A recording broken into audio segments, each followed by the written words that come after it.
Hey, buddy. Hi, little dude.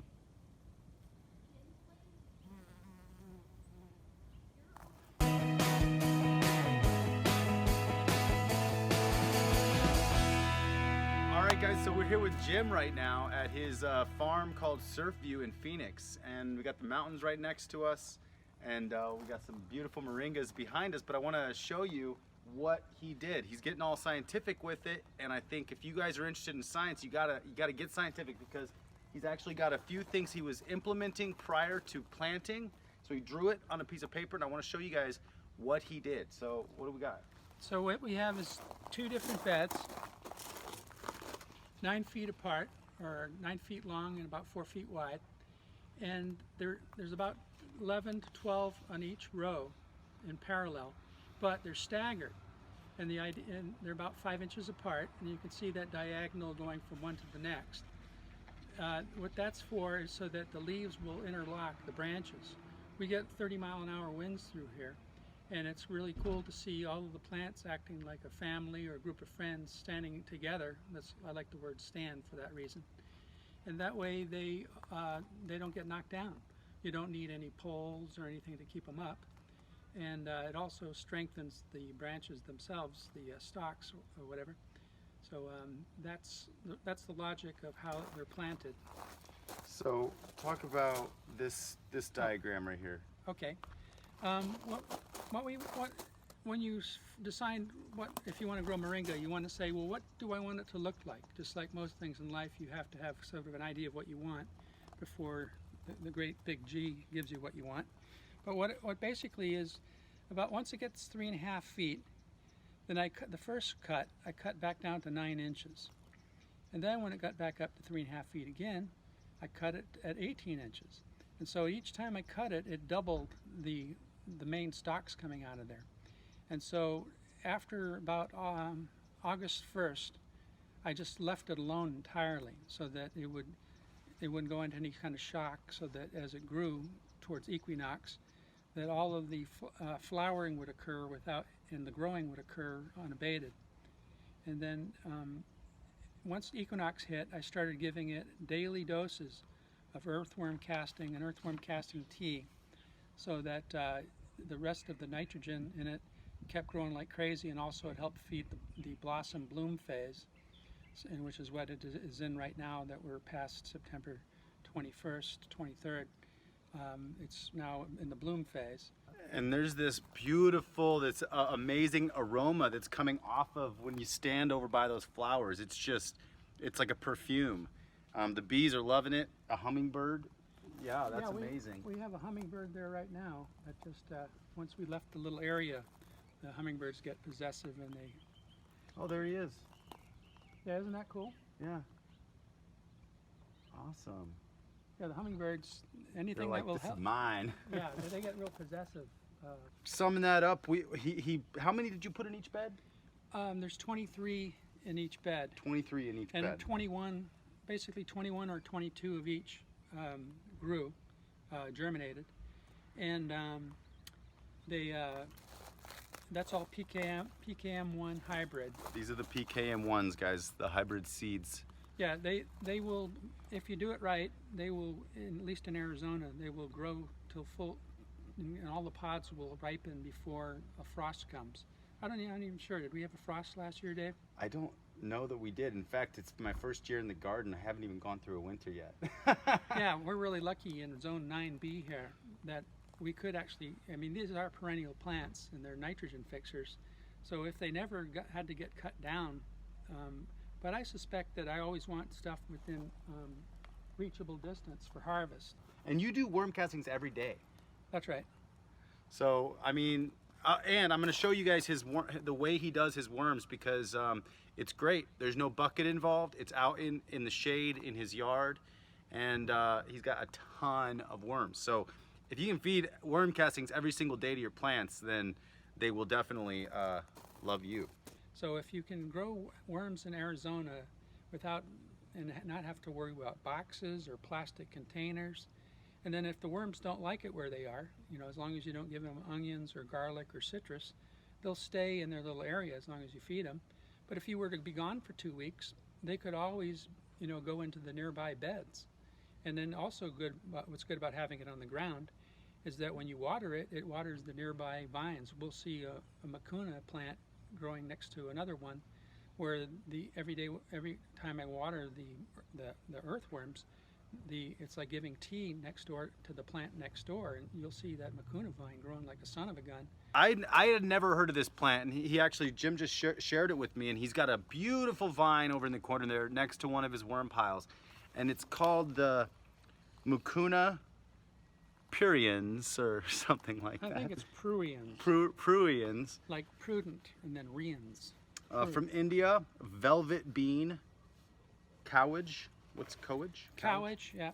And That's 'cause 20% they protein. feed it to cows. Oh, okay. But here's an example of the bean.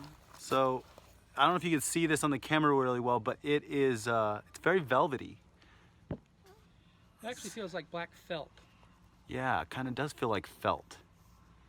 And this is a hybrid, because what you were saying is like some of the other ones, if you touch them, they're gonna get you all sticky, or Worse itchy. than that, the other version, which they mostly have in India, it's called madness bean. And as a kid, if you ever bought itching powder and put it in your brother's bed, it came from the outside of the madness bean, which is like little fiberglass. But this special hybrid, which I got from Echo through John Searle in Florida, is a special bean that has this really nice black felt pods, which you have no problem. You could touch that against your tongue and it wouldn't have no problem. But with the madness bean, you could see them on YouTube. They grow them in Texas, for instance, and you have to wear almost like welding gloves in order to handle them, and you wouldn't want to breathe it.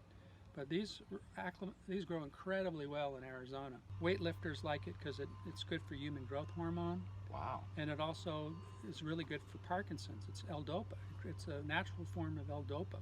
Wow. So that anybody who has Parkinson's, instead of buying, the special L-Dopa that they get through the pharmacies, they can just grow this, and it doesn't have the nasty side effects. And as long as you take it with L-tyrosine and your B vitamins, you can, a lot of people with the Parkinson's, they get the shakes, but it will calm a person down. And so weightlifters take it for bodybuilding. It also is really good for testosterone development. So you'll see it in a lot of stores in Sprouts, for instance, in Phoenix, or big vitamin stores, and they have it in the weightlifters area, the Mucuna. Oh, really? Yeah, it's really The powder. the powder. Yeah. Oh, wow, how cool. I didn't even know that. Yeah, it's pretty special stuff. Yeah, right on. So what are we looking at? All right. So here's an example of the best example. When it was originally 3.5 feet, I cut it down to 9 or so, and then it turned into 2. Then when it went back up to 3.5 feet, I cut it again at about 18 inches, and then it cut each one of those 2 into 2. So now we have 4 instead of just 1. 4 nice trunks coming up off this one trunk. So it looks like 4 trees, and that's why it's nice and full. But guys, look, it's just this one trunk, and it's probably I'd say about 3 inches in diameter right now. So by next year, it's definitely going to be growing. And how many moringas did you plant in this? There's 23 moringas? 23 in each bed. 23 in each bed. And you guys can kind of see in there. You can see that. Let's see. And you can see the earthworm castings all around it. Oh yeah. And that's just See the worm randomly castings. distributed through water distribution. And what I would typically do maybe on a Saturday is to run a pick hoe through it, just so that some of the earthworm castings go below the ground level. Into the soil. Right, but it's a time release system. And it's been growing like crazy since I started that on Equinox. Awesome. Let's go see your Mucuna. Okay. So what is this behind us here? This big one.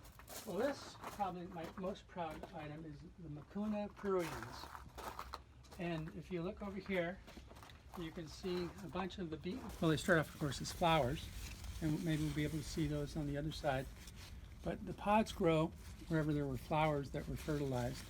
But you can see in here that, they're growing everywhere. See, see how nice and green these are? Oh yeah. And like I say, one seed produces 600 seeds. So this is probably the best kept secret in Arizona gardening, is the all of these pods, and they can be fertilized by a lot of things, like praying mantises, ants. They don't have to just be fertilized by bees. But that's what a baby one looks like. It started off this year in April, that size. This is where it started out, climbing around a little one from last year. And it has this big old monster vine that it's growing. So do they die back and then they'll come back? back? Yeah, it'll be completely dead by January 1st. Right down below him, this is one of his worm piles. When I water it, I end up watering the Mucuna plant. How often do you water your worms? I spray them down every other day. When it's really, really hot, I spray them down every day, because that coarse mulch on the top, which I get from different stuff that falls in the yard or the leaves, it's like evaporative cooling. So this is the back of the Mucuna plant. Oh, here's a flower here that's just starting to form, right? Pre-flowers. Oh yeah, here's a good little example of... And here's some actual flowers that are coming in. Purple and white. Oh, here's some even... Oh yeah, there we go. It's so pretty. There's the money shot. Absolutely. Oh yeah, even look up to the right, there's more.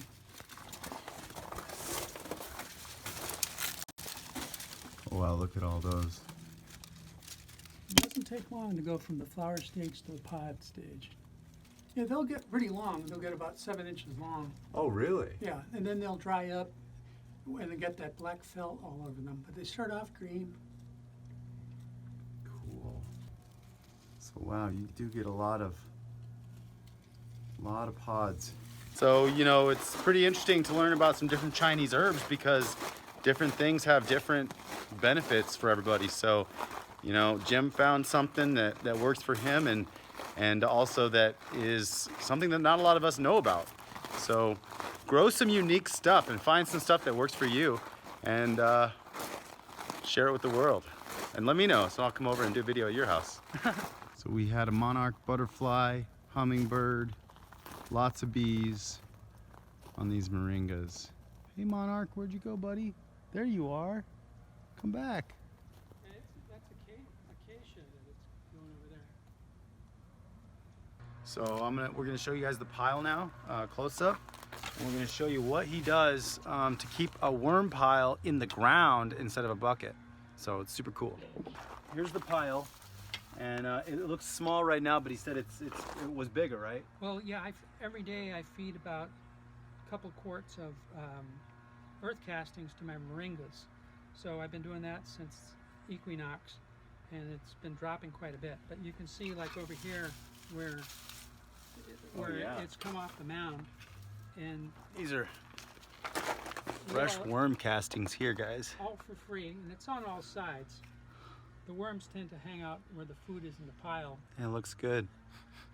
And it smells very earthy. And I screen them out anyway with a colander every day. This is how simple it is that you basically push half of the coarse material aside. That's your covering. Are you starting to see the worms? And then I take the worms. Ooh. And then I move them. Oh, there's a huge one in there too.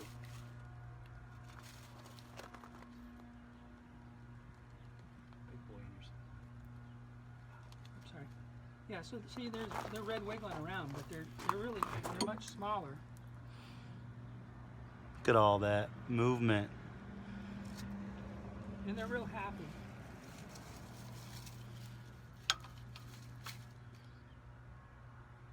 So these worms were out here all summer. So people are saying you can't have a worm bin outside in the summer in Arizona. But Jim has proven that wrong. But he's not doing a bin. So that's the key here. This is in the ground. Or on the ground. On the ground. Yeah, it's look at this big guy. So incredibly simple. Look at this guy.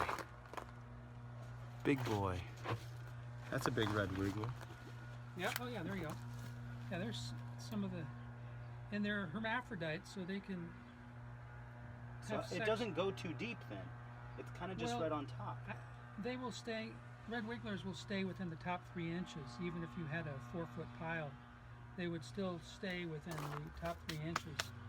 But basically every day, every Saturday, I take clippings, or I take whatever I have around the place. In this case, these are Mucuna leaves. And I start off, because I had thawed out the pile. You got some right behind you there on that little stone. I'm gonna let that guy get back with his family. Sorry, buddy. That's all right. He's never been on TV before, or YouTube. Oh man, there's a whole bunch of them. It just kind of... Here you go, guys. Oh, you're good. Okay, so here's the technique too. Is that in the freezer, I got a bag, and I put in double line. Make it really clean and simple. And we already did another one, so this is about a little less than half of what I usually have. But today they're getting cantaloupe and potatoes. So you don't like, they don't like citrus, onions, or garlic? Right. And that's it? Right. Well, I'm kind of, not that I'm a veg or anything, but I don't put anything that would attract animals. Okay. So I don't put anything like meat. Yeah. And then, okay, so that's simple enough. And usually I put a layer on top of, and I'll go out in the garden and I'll cut up pieces of broccoli or any plants that I don't need anymore. And then I take the soil that I moved aside and just put that back over on top of it. Look at all those worms. So the worms don't have very far to go. They just have to go down. And then once that happens, then I put the covering back on. All ready for that? Which is what I call my evaporative cooling material. Pretty much wood chips all work. That's kind of what it is, right? Yeah. Woody mulch. But you know, when palm branches fall into your yard from your neighbors or whatever, those big elephant-looking things, you can rip them up.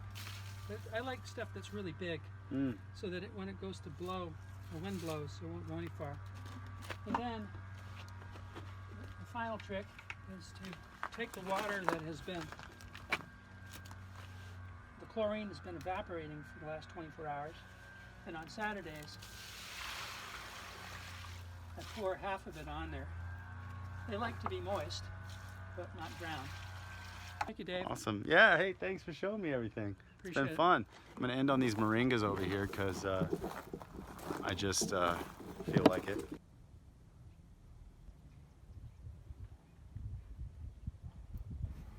Oh yeah, they smell great right now. Starting to wake up.